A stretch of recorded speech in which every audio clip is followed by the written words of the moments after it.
The tide is starting to turn that James Gunn Superman is a flop. Let's talk about it.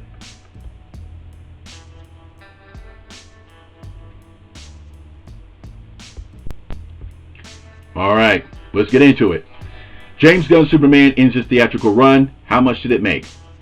Now, I'm not going to read the whole article. I'm just going to take the relevant portions that I need from it. Okay?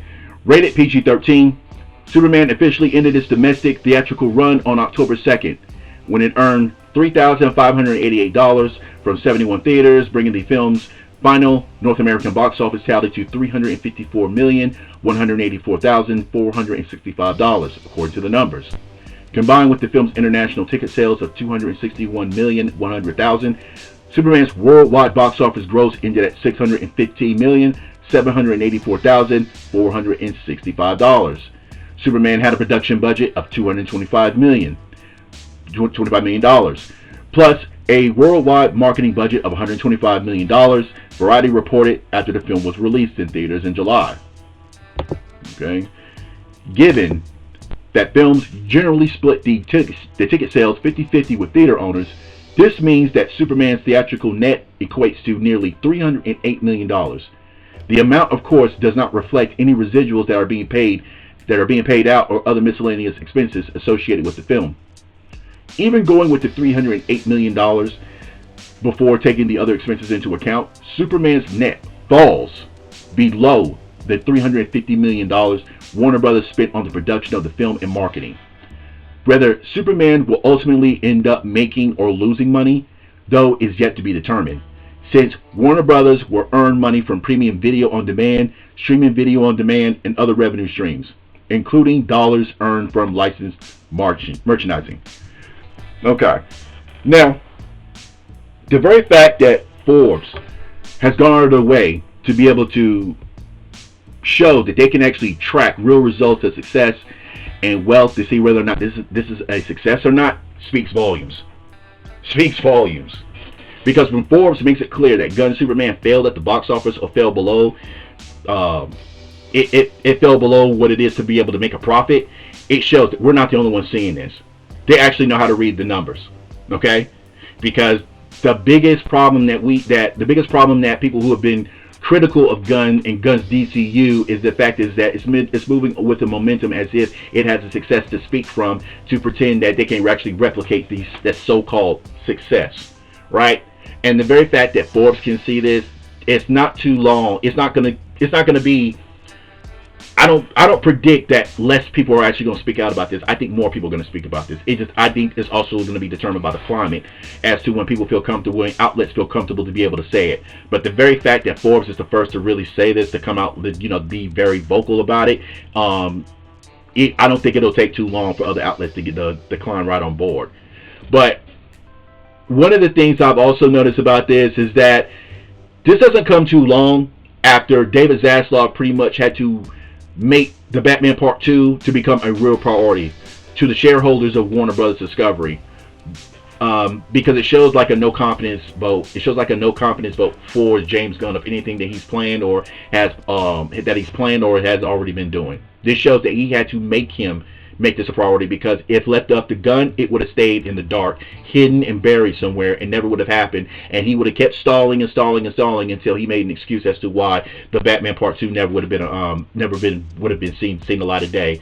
Just like Batgirl would never see the light of day. So if it was left up to him, he would do that. He would just basically just use that as an excuse, use the fans as an excuse of why not to do it, or some way try to blame Reeves for some reason. But this also shows the fact is that that's another decision that also shows that why this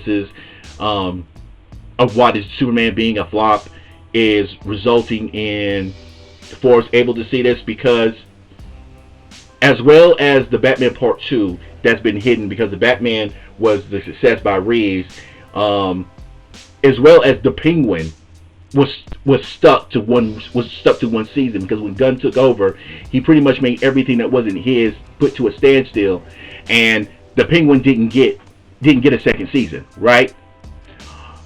But I say that to say this: the very fact that the Penguin was stuck at one season and Gunn just decided to prioritize all the projects that was under his banner, all the stuff that he wanted to do, it didn't work in his favor because everybody already knows the Penguin was getting over 3 million views for each episode, and it didn't help that the Penguin won 9 Emmys. So it's in full recognition that it deserved, that it got the success it deserved, and it didn't come from Gunn. Okay, so now Reeves is in talks to actually making sure that season 2 gets greenlit for the Penguin.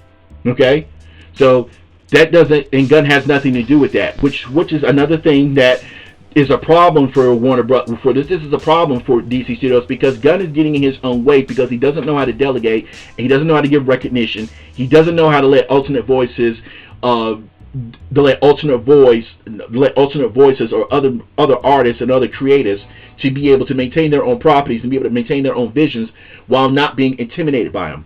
Because that's the problem with Gunn. He's in his own way. He doesn't even get it. Him and his ego are in the way of the best interests for DC Studios. Okay? So I also say this to say this. Forbes is not a ragtag magazine. It's not a ragtag type of publication. Okay? It's a leading contributor in being able to track and recognize success and wealth.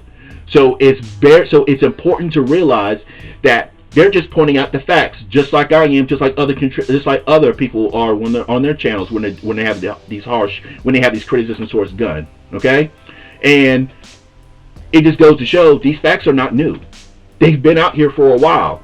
It's just a matter of who decides to be able to choose where they want to see it or not. Because again, people are waiting for Zaslav and Gunn to actually admit to their own mistakes, and that's never going to happen. Because if anybody's been tracking the movements of Zaslav and Gunn, they're not going to make it. They're not going to admit to their own mistakes. They're going to make excuses, and they're going to make moves, and they're going to pretend that this is what the plan was all along. Okay, so it just bears to say that if Forbes can still see this, how long do you think the other outlets like Deadline, The Hollywood Reporter, Entertainment Weekly, and Screen Rant and others are going to be able to climb right on this and be able to tell you something's not right here? There's a reason why Gunn's slate is cut short. There's a reason why none of this adds up. There's a reason why the numbers don't substantiate the same metrics of what determines hits from other films. Why is it that James Gunn's getting a pass at this? Why was this dropped? Why is it that we're just not paying attention to this? Okay? And then after that, pretty much on YouTube and every other subscriber, or YouTube and other channels and other contributors will try to tell you, okay, with Warner Bros. Discovery shield wall, when it starts crumbling down, they'll have to admit at some point that Gunn's Superman was a box office failure and everything that comes after that. Okay, they came before and after that. Okay, so, and we already know how this is going to go. Some are going to cope, and others are going to pick which facts that they're willing to accept. But it won't change the fact that James Gunn's DCU was DOA the minute he was announced. The minute he decided to make his short-term vanity projects to use superheroes and comic book movies to talk about his problems on and off camera, and all his in and out bedroom activities, the minute he started doing that, it was already over. Okay, so it's just important to be able to keep that in mind, because people seem to keep forgetting that this man made a Superman movie about him.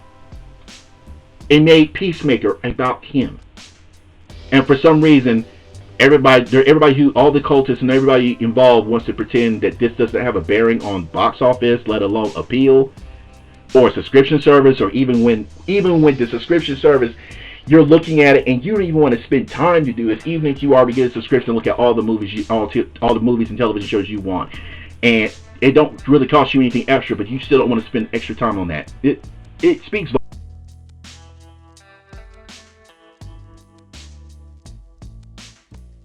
volumes in that as well.